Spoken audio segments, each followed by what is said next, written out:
Hello, my friends, and welcome back. Thank you very much for being with me again today. At a, how should I put it, state dinner or important meetings, the most important people usually are placed in the most visible and obviously the most respected positions, locations at the table, so the audience can see them.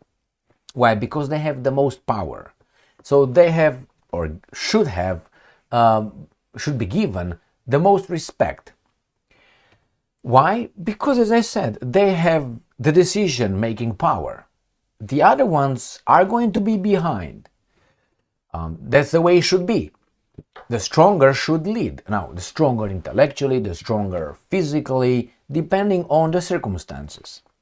So we have Russia and the United States of America, we have China and India, and maybe like 2 or 3 more countries who really, or that really are the most important countries on this planet, economically, militarily, as resources and everything else. The rest are second echelon, third echelon, and so on.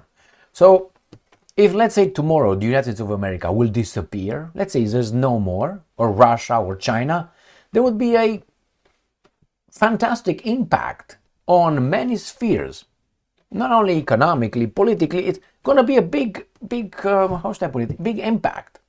Now, if, let's say, Albania disappears, and I don't have anything about Albania or Honduras or Romania, if these countries disappear, it's like you lost a sock, versus, I don't know, $3,000, depending on your, So we have here the Ukraine conflict originated, in my assessment, with NATO's expansion towards Russia. And we have now the Russians and the Americans willing to talk. We have the second echelon, which is the old guys, the old whores that lost it. The boobs down, the butts, the bucket, and all that. So these are the European former first echelon. France, Great Britain, Germany, Italy if you want. These are former, but they think they still have it. And then you have the third echelon, which are countries like Ukraine, Romania, Albania, Hungary, Poland. Poland wants to be a second echelon, or maybe first, but anyway. So we have here Trump making some statements regarding Putin, that we can make peace right here, the two of us, just the two of us. And Lavrov speaks with Rubio, the foreign ministers of the United States of America, and the Russian Federation. Then we have Trump claiming that Putin is at the table. That means he accepts to talk, the first echelon. And then we have the baboons in the third echelon, which is Ukraine, which is Zelensky, who thinks that the world revolves around Ukraine. Sorry to break the news to you. It doesn't. But this is a narcissistic trait, when you think that if you leave the party, those guys will not have fun. If you leave your girlfriend, the girlfriend will die, will never find another baboon like you, or better. So this is a narcissistic trait that Zelensky has been trying to use since the beginning of the third echelon country, that if exists or not, the world doesn't give a shit. Trying to turn it from a baboonish situation into a world situation. Always, you heard Macron, Zelensky saying the world needs to do, the world. It's not the world's problem. It's it's the Ukrainians' problem and the Russians' problems. Now, Russia, unfortunately, was provoked by those guys with their expansion. That's a clear provocation. If you think it's no provocation, then that means that you agree with the Russians doing the same thing to you, which I guarantee you the Americans will not like that a bit. Let's say some Russian troops and some rockets in Cuba, or in Nicaragua, or in Venezuela, or in Canada, or in Mexico. I guarantee you that the Americans will say that's unacceptable, that's a war. But hey, for the Russians, no, you can't have that. Now, Russia gained its first echelon position through a war. It demonstrated it could not be killed so easily by 30 plus countries in Ukraine. So what's going on here? Let's start with the first one. After the meeting in Istanbul, Lavrov and Rubio had a phone call. And then Trump comes out and say, Putin is at the table. I don't care about Zelensky. But Zelensky comes out and he makes a statement like, the whole world must now do something. About what? Third echelon country that if it exists or not, people don't give a shit actually, just those people involved over there. So let's start with the first article. Russia Today, 17th of May 2025. Lavrov and Rubio discuss Istanbul talks. That's what matters. These guys. Not Shibiha, the foreign minister of Ukraine. You lost your credibility anyway because you're owned. That's what the problem is. You're owned and you're a third echelon country. The Russian foreign minister has welcomed the positive role the US played in getting Kiev to the negotiating table. The top Russian and US diplomats have shared their assessments of the Istanbul talks in a phone call, the Russian foreign ministry has said. Sergei Lavrov and Marco Rubio welcomed the negotiations and underscored the readiness of the sides to work together towards peace in the conflict between Moscow and Kiev, according to the ministry. See? Russia Today is not saying between Moscow and NATO or Washington, D.C. Why? Diplomatic. You can say the root cause right there. It's not Kiev.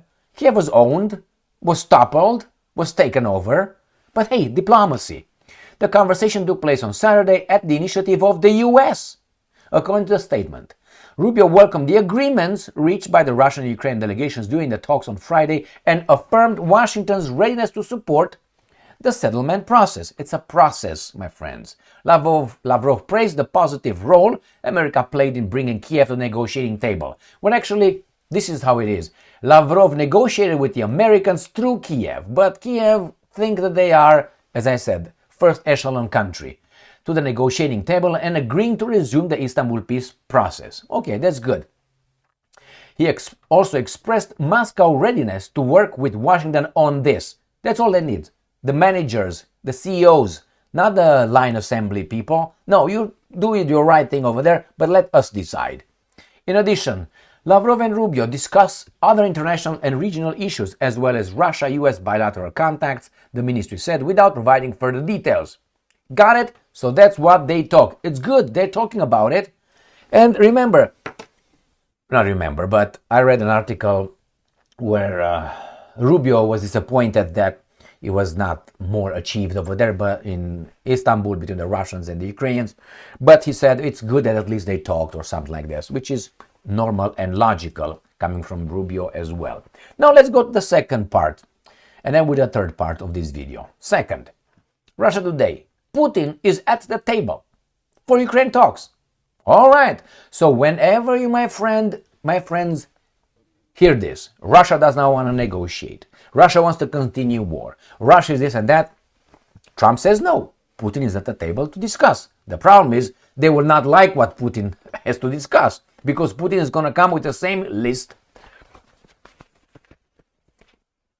from 3.5 years ago when he was knocking on NATO's doors. Lavrov was doing that for him and says, guys, let's talk about this. You're close. Let's figure things out. No war in Ukraine. And the NATO said, go and play your violin, your Paganini at a different table. And the Russian says, you know that that's a red line. You crossed it, we're going to invade. Unprovoked. Okay, so let's see what Trump has to say. The US president has said he believes Washington and Moscow can end the conflict. Yeah, because it's about you too, guys. It's not Moscow, it's not Kiev. Kiev was just a pawn in between you. Russian President Vladimir Putin would like to resolve the Ukraine conflict. His US counterpart Donald Trump has said, well, we all want peace. We have a problem with the, with what the agreement is. As Napoleon said, I like peace, man, under my terms. So it depends who sets the terms. We all want peace, but I want your country. I want your car. I want your house. But hey, and you fight back, you don't want peace, man. You're not a man of peace. He added that he is certain Washington and Moscow will be able to make a deal and put an end to hostilities. So you see here, Trump knows exactly that it's between he and Putin who Moscow and Washington make a deal. And by making the deal, they put an end to the hostilities. So what was in the other article right here when I said they are right here? The conflict between Moscow and Kiev. No, it's clear right here. Between Moscow and Washington, they make a deal and put an end to the hostilities. After 3 years and a half, because these guys did not Trump, did not want to talk to the Russians in October, November, December 2021 and January 2022.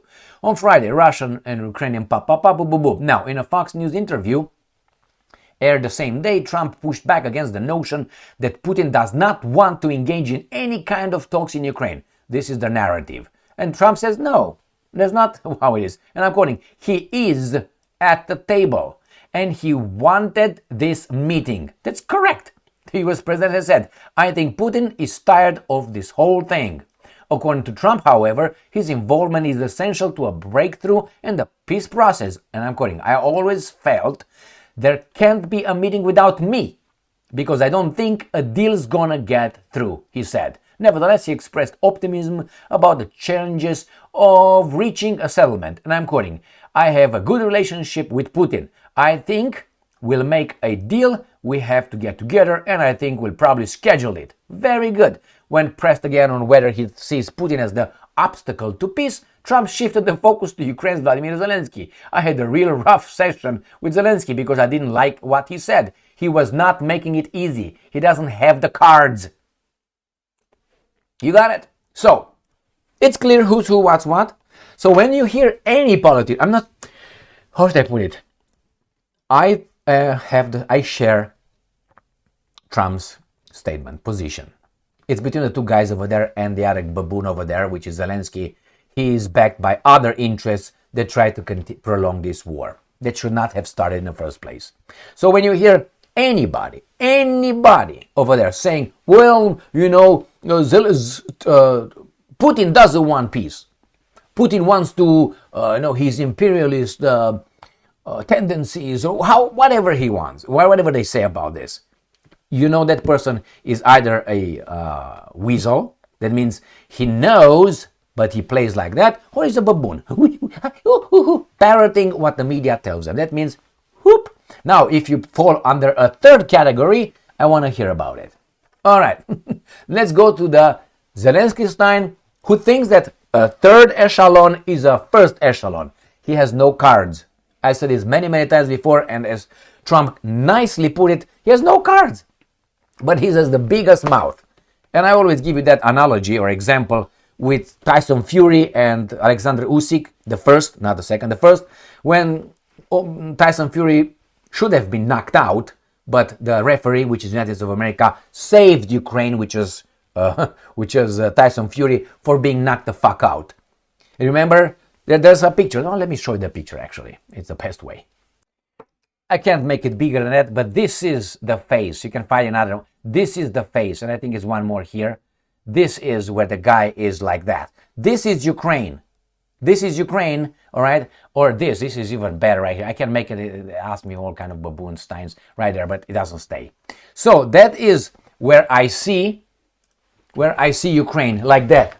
And then the referee, which is United States of America, stops the fight because the Russians, little by little, will knock the fuck out of Tyson Fury. I like Tyson Fury, don't get me wrong, but I like Usyk more, much more.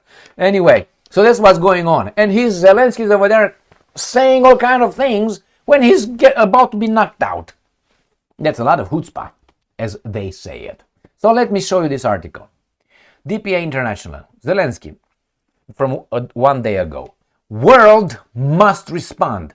What do you mean? Like what do you have in mind? If Russia does not agree to ceasefire, tell me, when you say world, do you mean the whole world? Do you mean the whole world? And when you say must respond, that means attack Russia? Okay, let's say they attack Russia. Okay, let's like you do with children. Okay, you want to do that. Okay, what do you think will happen next? Okay, and then next. And then next, and you realize that by asking that, you realize that make the baboon understand, learn how to think about hitting the wall, bang, bang, bang, if he goes with this move. Because the kids, the toddlers, the children, they don't have the ability to think ahead a few steps or moves in chess. They're not able. So when this guy says, he's not an imbecile, Zelensky, I'm not saying he's an imbecile. I think he's a criminal by saying that. By saying, world must respond. How do you think world must respond? Those guys have nuclear weapons. What are they going to do to them? Impose sanctions? The whole world? They don't impose sanctions on the guys in Gaza, if you know what I mean. With 10 million people, with zero resources, with a bloodline from American baboons like you and I, if you're American. Great job. And you're going to do what? The world must respond. Okay, and you respond, and you create a problem. And those guys say, okay, if you don't stop, we're going to nuke you. What are they going to do? We're going to say, yes, the world must nuke Russia. I mean, where is the next step? Did you think it through? Or do you think the Russians will say, oh yeah, the whole world? Why are you so certain that you are right? I think Zelensky is wrong. And I think Zelensky is, to a certain extent, not allowed to do certain things, and other things, he's like grabbing a tiger by the tail. He can't let go. So, here is, my friends, the world must respond. How about you stop? How about not you, because it's not about you, as I said, third echelon, but he thinks, with this, as I said, narcissistic trait, that he is the center of the universe. The world must intervene. The world doesn't give a fuck if tomorrow there is Ukraine or not. I live my life just fine, with or without. I mean, to be clear. I mean, I'm not going to say, oh my God, Ukraine is gone. No, I'm not going to do that. Why? In reality, I don't, if tomorrow Romania doesn't exist, I would not, you know what I mean, it's not there. Hungary. But China, oh my God, where are my things? Not my watch though, that's Switzerland. So where are my things, man? That's a different story. But Ukraine, what, my grain?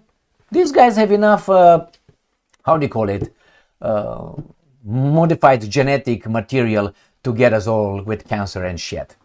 Don't start me with that one. So I'm not worried about the Ukrainian grain, which probably is American, already parachuted over there. It's already genetically modified, and we eat what the hell we eat, and they will not tell us why.